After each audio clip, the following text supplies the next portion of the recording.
মানব গ্রন্থ নিয়ন্ত্রণ দিবস পালন করাকে ঠিক আছে হালাল করতেছে। আর যেখানে আমার রসুলের আলোচনা হবে, কোরআন তিলাওয়াত হবে, এটাকে হারাম বলতেছে। আসলে এটা আজকের রসুল কিছু না। كيف يحكمون على أهل السنة والجماعة أو على السلف الصالح أو على أهل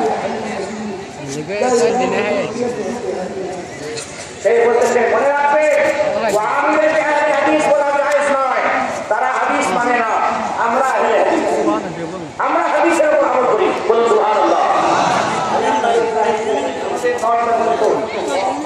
আপনি মহল্লা গ্রামের শহর হানাফি মসজিদ পাবে না, সব আছে হাদিস।